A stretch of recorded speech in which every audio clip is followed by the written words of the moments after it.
Bonjour, bonjour tout le monde, j'espère que vous avez passé un super week-end. C'est lundi, il fait beau et le yen chute. Donc la Bourse ce matin a fait une intervention sur le marché obligataire afin de maintenir les taux bas. Je concentre, je résume. Et donc en maintenant les taux bas, le yen a baissé aussi puisque son attractivité pardon, est moindre.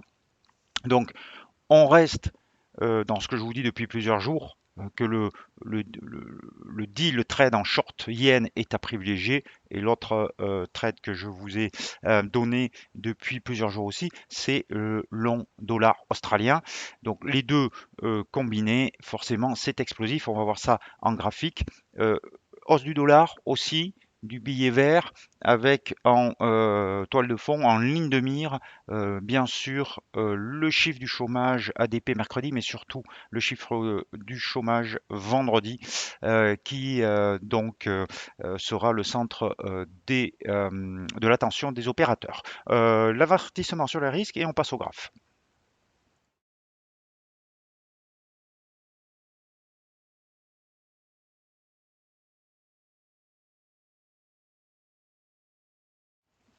Donc le deal à l'écran de ce en tout cas de ce mois de mars, c'est le dollar australien contre yen japonais.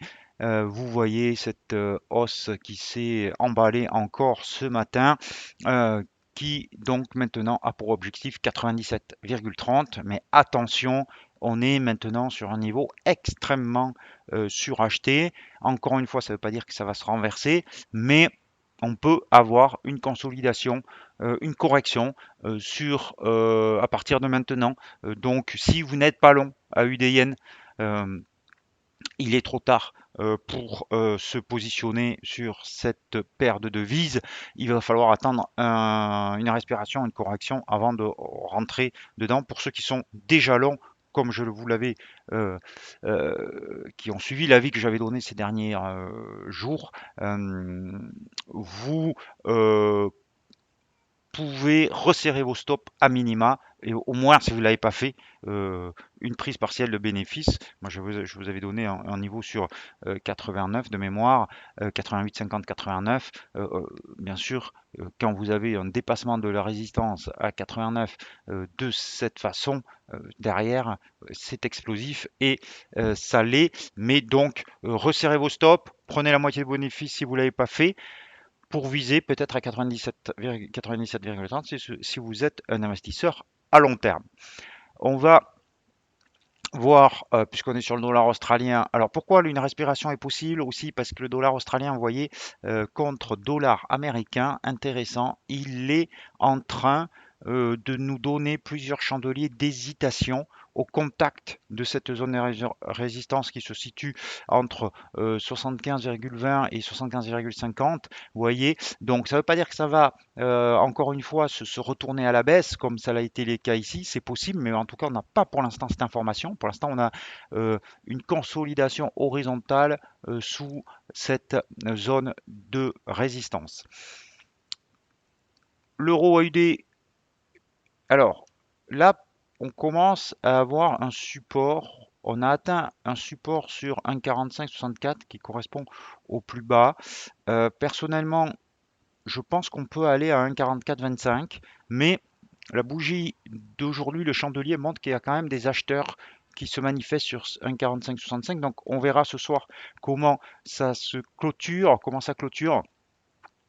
Et on pourrait peut-être avoir au moins là aussi une phase de consolidation. Alors le yen, il est faible aussi contre euro.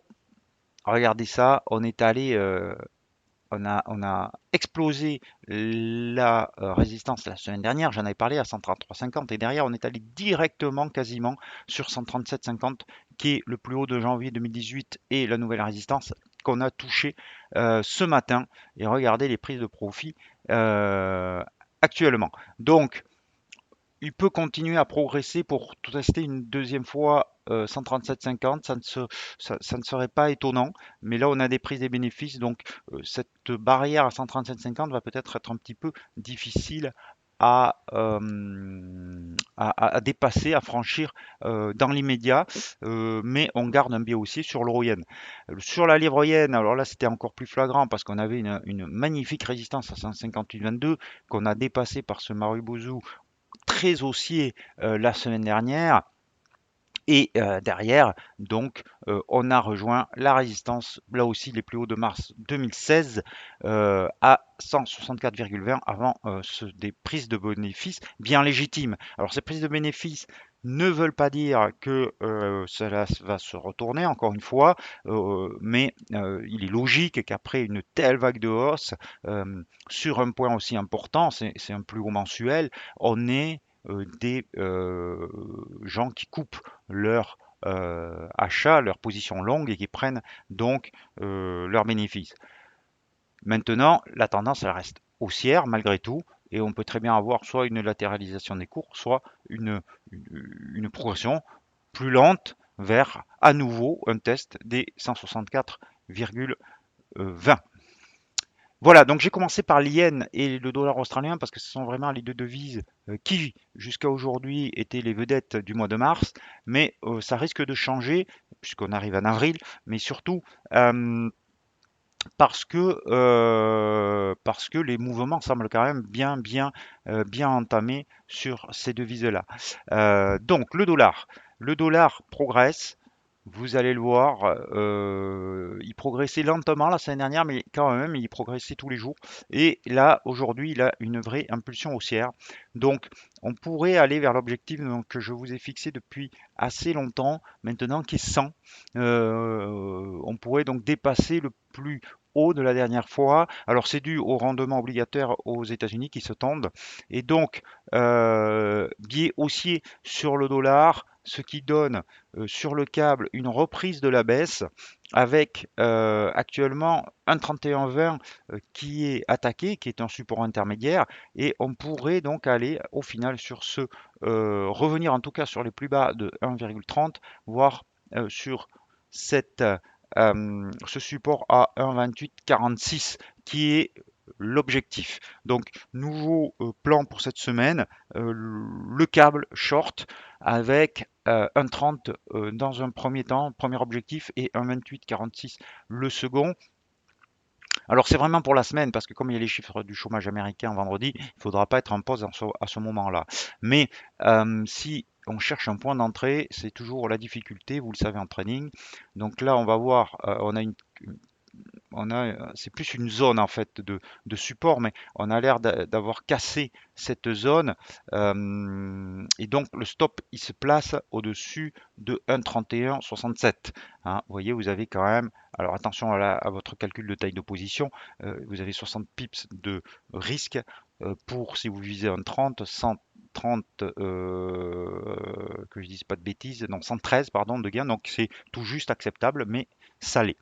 Euh, voilà pour le câble. Même chose pour l'euro-dollar. Donc câble biais baissier. L'eurodoll en hop, un jour ici, voilà. Euh, Ça, je vais l'enlever.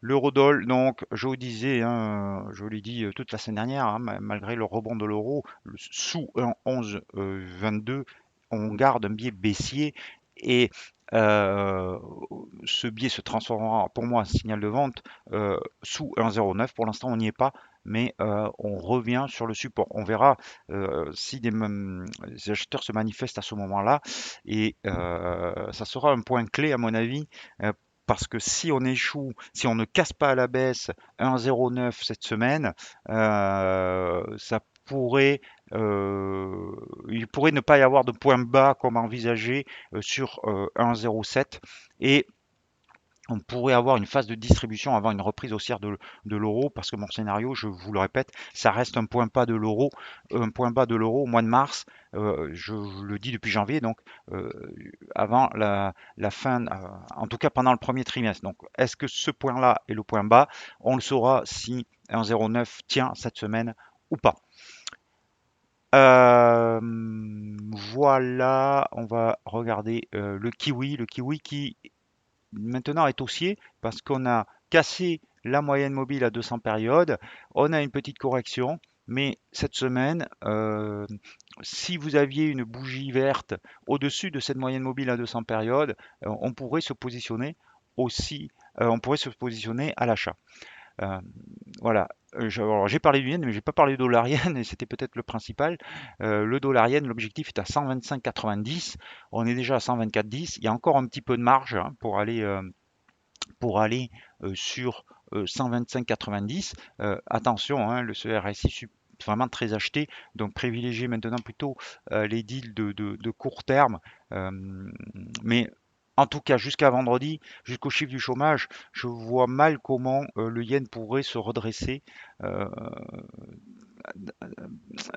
Tant le différentiel de taux est important. Donc au mieux, il va latéraliser, à mon avis, mais pas progresser jusqu'à vendredi. Donc on reste quand même toujours, bien sûr, short.